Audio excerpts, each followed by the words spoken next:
Second year के प्यारे बच्चों, स्वागत है आप सभी का शंकर सर की क्लास में।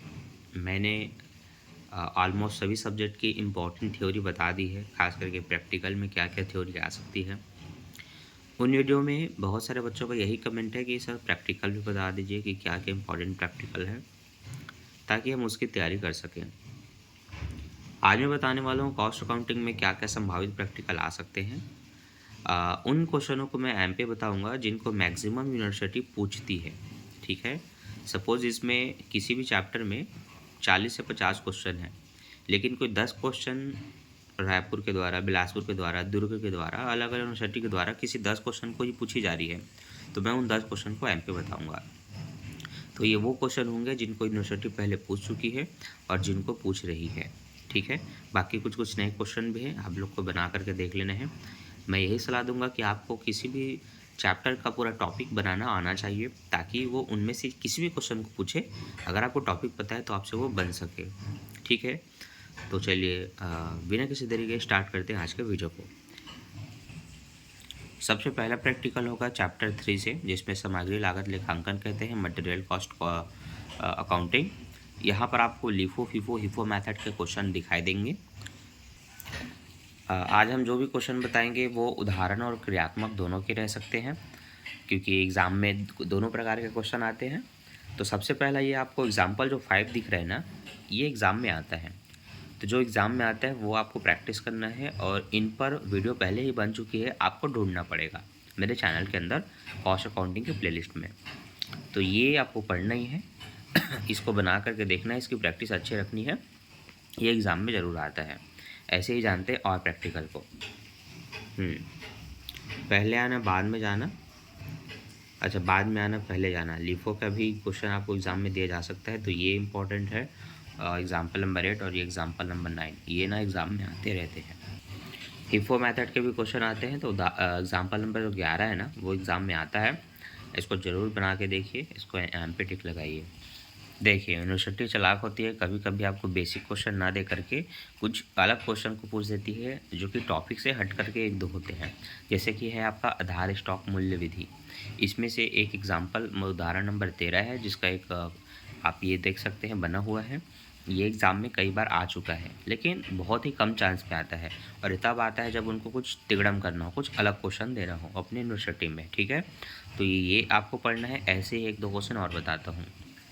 कैसी है यह औसत मूल्य पद्धति, जिसके उदाहरण 14 और उदाहरण 15 को आपको प्रैक्टिस कर लेना है।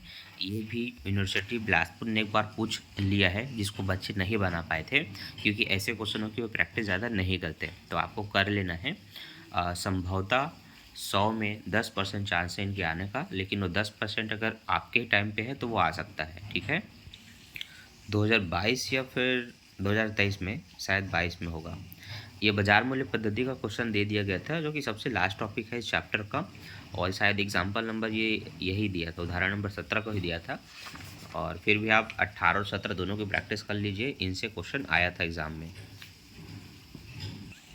एग्ज़ाम में क्रियात्मक प्रश्नों के क्वेश्चन 4 से आना स्टार्ट हो जाता है तो ये इम्पॉर्टेंट है, इनको पढ़िए, सॉरी बना करके देखिए। वैसे ये आपका 8वां और 10वां और 11वां। यहाँ पर हीफो का ये 15 नंबर का क्वेश्चन भी ज़रूर देखिए बना करके, और इन बाकी मेथड का एक एक क्वेश्चन, जैसे कि बेस स्टॉक प्राइस आपका 17, एवरेज का आपका 18, और ये कुछ रिप्लेसमेंट वाला भी है, इसका आप 21वां बना करके देख सकते हैं। तो वैसे एक एक क्वेश्चन की प्रैक्टिस आपको ज़रूर करना है। ये रहे वो इम्पोर्टेंट क्वेश्चन चैप्टर 3 के, जो एग्ज़ाम में यूनिट 1 के अंतर्गत आते हैं। ठीक है, इस तरह जानेंगे हम अपने प्रत्येक यूनिट के इम्पोर्टेंट प्रैक्टिकल क्वेश्चनों पर। मैं चाहूँगा उससे पहले आप वीडियो को एक लाइक ज़रूर कर दीजिए, और साथ ही साथ कमेंट कीजिए कि अगला आपको किस प्रैक्टिकल पर, मतलब किस सब्जेक्ट पर प्रैक्टिकल क्वेश्चन जानना है। ठीक है, वीडियो को लाइक कीजिए और साथ ही साथ कमेंट कीजिए। यूनिट 2 में आपका चैप्टर 9 है, जिसके अंतर्गत मशीन घंटाधर पद्धति जो लिखा है, मशीन ओवर रेट मेथड, इनसे प्रैक्टिकल आता है और थ्योरी भी इनसे आता है।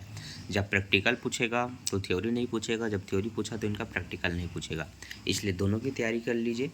तो अभी आप प्रैक्टिकल देखिए, बहुत ईजी प्रैक्टिकल है, जिन बच्चों को एग्जाम्पल देखकर कुछ कुछ चीज़ें समझ में आ जाती हैं, बाकी क्रियात्मक के प्रश्न नहीं बनते, तो वो लोग क्या कर सकते हैं, उसका सॉल्यूशन मेरे से ले सकते हैं। ठीक है, मैं पीडीएफ तैयार करके रखा हूँ, प्रत्येक इंपॉर्टेंट चैप्टर के प्रत्येक क्रियात्मक क्वेश्चनों का सॉल्यूशन है।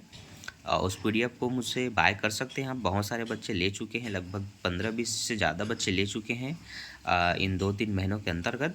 आप भी ले सकते हैं और घर बैठे तैयारी कर सकते हैं। ठीक है, बाकी तो मैं आपको एमपी क्वेश्चन इस तरह से बताता हूँ वीडियो में। जितना छोटा और जितना बेसिक सिंपल सा क्वेश्चन आपको दिखाई देगा, बस वही एग्ज़ाम में पूछा जाता है इस यूनिट 2 से, मशीन घंटा दर पद्धति से। एग्जाम्पल आप 4 को देख रहे हैं और ये उसका सोल्यूशन है जो कि यहाँ तक है। ठीक है, तो ऐसे ही छोटा छोटा और बेसिक क्वेश्चन पूछा जाता है। देखते हैं और भी प्रैक्टिकल क्या क्या हो सकते हैं। ये आपका एग्जाम्पल नंबर 6 है। ठीक है, इसको आप आगे और देखिए, ये इस तरह से बना हुआ है। ठीक, आपका एग्जाम्पल नंबर 8, ये भी इम्पोर्टेंट लग रहा है और ये एग्ज़ाम में पूछा गया है। ठीक है, एग्जाम्पल नंबर 9 को भी आप देख सकते हैं। ये इसी तरह से बेसिक क्वेश्चन को एग्ज़ाम में देते हैं। क्रियात्मक में आपका ये 9वां और ये 10वां है ना, ये यहाँ से क्वेश्चन स्टार्ट होते हैं। ठीक है, आपका 12वां हो गया, 16 क्वेश्चन हो गए, आपके 14 नंबर के क्वेश्चन हो गए, है ना, ये 17। इन क्वेश्चनों को प्रैक्टिस करना है। इतना क्वेश्चन अगर आपसे बनता है तो इनमें से आने वाले कोई भी क्वेश्चन आपसे ज़रूर बनेंगे, छूटेंगे बिल्कुल भी नहीं। अगला जो आपका है वो है चैप्टर 12, ठेका लागत विधि। इसमें ठेका खाते बनते हैं, कॉन्ट्रैक्ट कॉस्टिंग और कॉन्ट्रैक्ट अकाउंटिंग, तो उसको सीखिए। उदाहरण 4 को देखेंगे, सबसे सरल सबसे बेसिक सा प्रश्न है और यहाँ से आप इनको बनाना सीखते हैं। तो उदाहरण 3 और 4 को ज़रूर देखिएगा बना करके। और ये क्वेश्चन ना कभी कभी किसी भी यूनिट्स में से एक क्वेश्चन बहुत इजी देना होता है यूनिवर्सिटी को। दो या तीन, दो कम से कम हार्ड हो सकते हैं, बाकी के 2 या 3 इजी देना होता है। तो उनमें चांसेस है कि इसमें से ये पूछा जा सकता है। इनको प्रैक्टिस ज़रूर करिएगा। ये रहा इसका पूरा सॉल्यूशन। ये 6वां नंबर का, ठीक है, 6वां नंबर का जो कि आ भी चुका है और ये अब इसका पूरा सॉल्यूशन है। आप इसको देख लीजिए और इनका ज़रूर प्रैक्टिस करिए। अगर इस चैप्टर से थोड़े बड़े क्वेश्चन देने हैं तो वो उदाहरण नंबर 16 है और इनको ध्यान में रख करके इनको बना करके देखिए और उसके आधार पर आने वाले जो भी क्वेश्चन होंगे वो आपसे ज़रूर बनेंगे। ठीक है, ये थोड़े बिगेस्ट क्वेश्चन होते हैं। ये तब पूछे जाते हैं जब आप प्रॉपर 15 नंबर के एक क्वेश्चन को अटेम्प्ट करते हैं। सेमेस्टर वाइज में तो नहीं पूछा जाएगा, छोटा ही क्वेश्चन पूछा जाएगा जो पहले मैं बताया था। अप्रमाणित कार्य अपूर्ण ठेके के भी क्वेश्चन आते हैं जो कि एग्जाम्पल नंबर 18 से शुरू है ना। हम लोग बना करके देखिए इनका। आपको उदाहरण नंबर 18, 19 ये सब एग्ज़ाम में आने वाले क्वेश्चन हैं। अपूर्ण ठेके की हानि वाली दशा में भी क्वेश्चन आते हैं। आपके उदाहरण नंबर 25, बिल्कुल देखिए इसको और आगे बढ़ते हैं उदाहरण नंबर 26 की ओर। ठीक है, अब आते हैं आपके क्रियात्मक प्रश्नों की ओर। आपका ये क्रियात्मक 10वां नंबर का प्रश्न आप देख सकते हैं बना करके। ठीक है, आपका 11वां इम्पॉर्टेंट है, वो भी प्रैक्टिस आप करिए।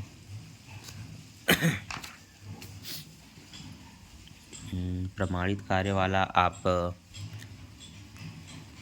13 और 15 बना करके देख सकते हैं। ऊपर में 13 है, ठीक है, ऊपर में ये 13 है और नीचे में ये 15 है। इनको ज़रूर बना करके देखिए।